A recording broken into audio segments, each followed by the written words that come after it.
Welcome to a quick overview guide of Talim's stance switch game. I'm not going to be going through in this tutorial how to deal with each individual stance option and how to counter them. This is just going to be more of a when she's plus, when she's not, when you should press buttons, and when you shouldn't.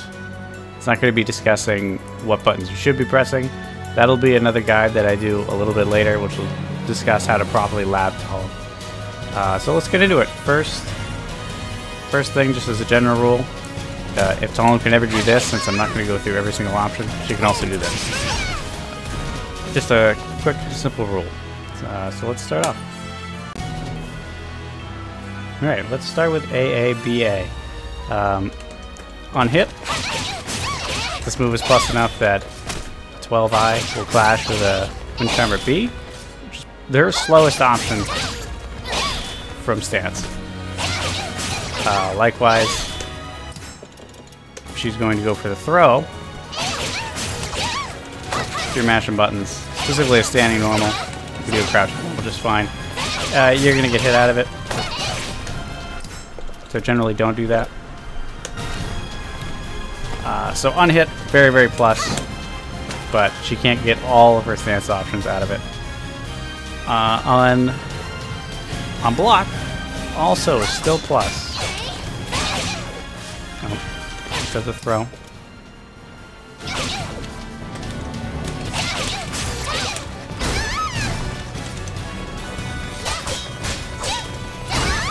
Yep. Still plus. So she can go into Wind Charmer A and Wind Charmer K from this. And you just kind of have to hold it. Obviously, you can just GI her. As an added bonus for this particular button, since I'm here, on block, the throw's not a mix-up.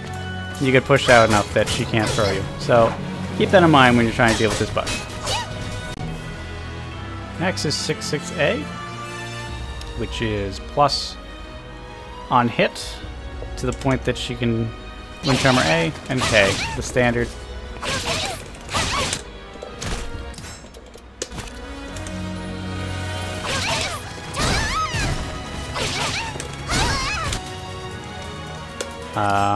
She also, on block, it is negative, so you can very easily just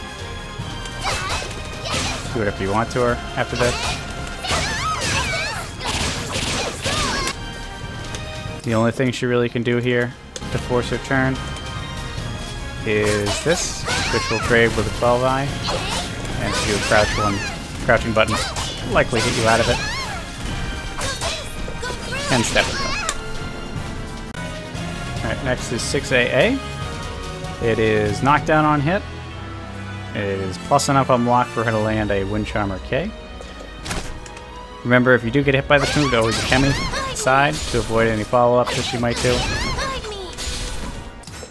And avoid any low mix-ups she might do from her stances as a result. And then on block, can't contest, but it's a high, so you can just blow her up. Next is 66A plus B, which is Talim's high damage and safe launcher. It's pretty slow, but it leaves a good counter damage on hit. Stance mix-ups on block, and pretty high guard crush. One of her few really good high crushing moves. On hit, always your Chemi backwards. Watch out for the low, she'll get a combo on you. Just try and make sure you block that. And blow her up.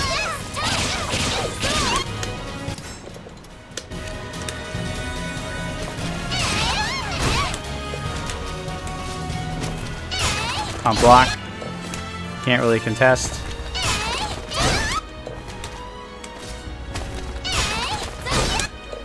And just like with the AABA, the throw follow-up is not real on block. So you don't have to worry about that. Alright, next up is 6BB. This is one of Talim's best backstep catching moves. Very good damage on counter hit, but I don't really care about that. We're only going to focus on anything that involves stance switches.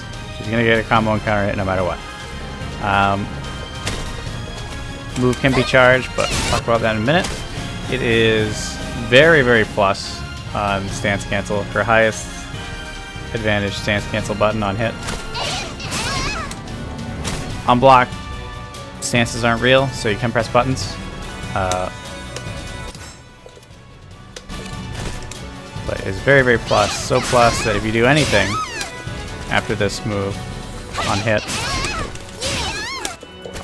you're gonna get blown up or counter hit by this move, and this is one of her slowest stance cancel options, just to show just how much advantage she has after it. But due to the recent change with this move, she can no longer throw you after this. You get pushed out enough, so you don't have to worry about this. It's actually pretty good. On block, you can just blow her up, just like anything else. As a nice tip, you can kind of option select this. Hold on.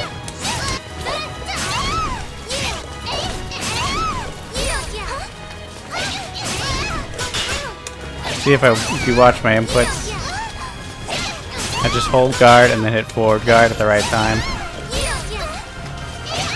You're either going to block A plus B or parry her. So, very useful to know. And if she has the ability to charge it, if she doesn't charge it, you can't press buttons. She's going to get stance options. And that's 6BB. Next is 22A. This is one of Talim's best buttons. The stance cancel is just more of a novelty. It's something you do on hit, not on block. On block, most Talim is better off just taking the damage she would get by blocking. Doing the stance cancel just makes her way more negative. But if you see Talim's doing it, blow her up, please. So yeah, not much to say about this one. On hit, knocks down. Watch out for any Oki options. That's mostly what the stances are there for. And on block, you know, you can very freely punish this move. Even if she tries to jump backwards with limb leave or anything like that, just chase her down. She's not getting away. It's very, very negative on stance cancel. Next up is full crouch 3BB, which is a launcher if it only hits with the second hit, or it counter hits on the first hit.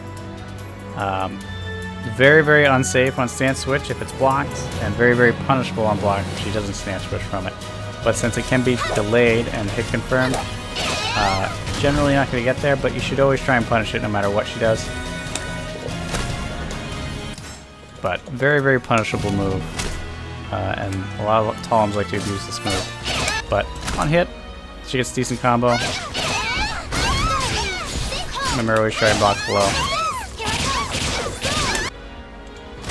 But if she doesn't confirm this, you can just blow her up for it. Likewise, if she tries to do Wind Charmer, same thing. Something to keep note here, even if you get hit by the first hit, always block the second. It needs to counter hit to be an actual combo. And since it can be delayed, if you try and go for your punish early, you might get blasted for it. But it's a very, very negative move on the second hit. It doesn't stance cancel. So pretty much do whatever you want to it. A lot of Talims abuse this move. It's a very, very good move, but they should be hit confirming the stance cancels, and if they're not, you should make them hurt for it. Alright, next up is 44B. One of Talim's absolutely best moves, and one of my favorite moves. The stance transition is at the very, very end. So, as you can see, it's a very, very graceful move. Very dart and dash, very, very good normal. And a little less data-based than the other ones because it happens so quickly, the stance cancel. So you gotta have to react a little bit faster against this normal. That said, on block, it is negative for all of its stance transitions, although it can be kind of tricky. This move is a tech lethal hit against lows, so don't get blown up. It techs, let's see, I believe it techs tech jumps for like 26 frames, and then I think it's tech crouching for the rest of the animation until it fully recovers. So it's a really, really good evasive move. Really fits Talim. Love this move a lot. On hit, it actually converts into combos, so you can see a lot of Talims go for that, or this, and from a distance, this. Oops. A little awkward. You don't often hit from this distance, but if you hit max distance, this is the one you want to go for. Because from that distance, you're not going to be able to get over it. This move forces you crouching, as you can see, on hit and block. This is what allows Talim to actually get over you, because that's the only way she can actually jump over you at any point. So you'll see, but Talim can't confirm these combos. You'll see if I delay this to confirm the stance switch, like, oh, I hit this, let me confirm it, you'll see that she can block. And the same is true for this combo as well. So, as a result, you're going to see Talim's going pretty much all in on this combo because it's fairly safe for her. This is a pretty safe combo option. But there are solutions. So, on hit, combo, not on hit, just press buttons. So, if you see Talim going for this, do a move which forces you standing. Even a GI will force you standing and she won't be able to get over you. And then you can do whatever the hell you want. You can even do a reversal edge if you want to be scumbag.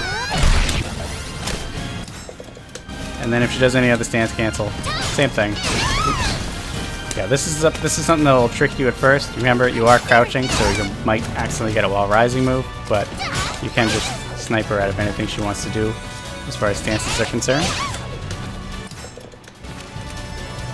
And then throws. If you just don't do anything, this throw will not hit you on hit. But if you hold guard or try to do anything that brings you back to standing, it is going to throw you.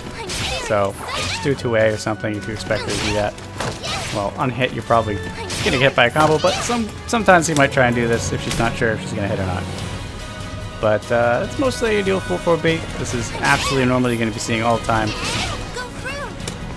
Very, very good button. Alright, next up is WNC-A. This move is pretty much full tracking now. Decent, pretty... It's an okay mix-up option. Pretty easy to see coming. Very, very negative. Doesn't do a lot of damage unless it counter hits. And the counter hit combos you kind of just have to commit to for the most part. So a lot of times you're going to see Talims going all in, trying to get this combo going. So they're always going to do the WNC-A because this move forces crouching, so she can get over you again. But you can deal with this. If you get hit and she does this, you kind of just have to hold the K that comes afterwards. If you block it, you can kind of use the knowledge that she's going to be going for that combo to your advantage and just punish her outright. And it's a very unsafe move for any stance transition on block. So you can just do whatever you want to her. Try and find an option which covers as many of her stance transitions as possible. That's another video though. I'll be doing that shortly. Another oddball thing that I found while doing this video is if she hits you with this and you like mash A, 2A, you're actually going to get thrown.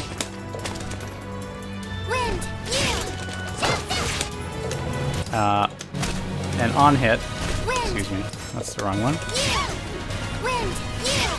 If you can't contest it, she can get a Wind Charmer K from doing this. But yeah, if you just mash A, 2A, it seems like you're just going to get blown up. For this throw, you have to, you can't even do nothing. You have to just crouch block. So good to know. I learned something. Next up is Wind Charmer A, which is not a lot to talk about with this. This is mostly used just to bait the eyes when you're doing Wind Charmer.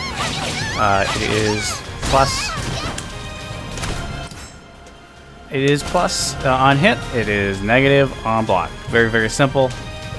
So you get hit by it, press buttons. If you block it, you can hit it. Simple. Not a lot to talk about with this one. not a lot of nuance to it. And lastly is her critical edge. It's a brand new addition for her. So admittedly, don't know everything I need to know about it, but obviously on hit, it's going to go into super. Now she can cancel into a stance and get pretty pitiful damage, but it'll be useful mostly on block. This move is now pretty ridiculous. You can just kind of throw it out. If you block it, you just have to accept the fact that Talim is now in, and she gets stance pressure. Not super advantageous stance pressure, but on block, you are just going to have to hold it. She will also, for whatever reason, go over you, despite the fact you're standing. I think this is one of the weird hitboxes on it. So just keep that in mind. That actually limits her stance options more than it helps her, but this means you can't just be mashing GI after this, or you're gonna get blown up. But yeah, her critical edge is pretty... I mean, it's slow as shit, but it's still gonna be very useful. Just use it and forget about it tool. Certain characters like Sophie could blow you up for doing things, for doing this, but no longer. Now you can just go nuts. Kind of silly, but whatever. I'll take whatever buffs they want to throw at the character. So yeah, that's pretty much it. Hopefully this helps people in some regard. We'll be doing, hopefully, more detailed Talim guides in the future. This one's pretty loose, but I wanted to keep it that way. So, see you in the next video.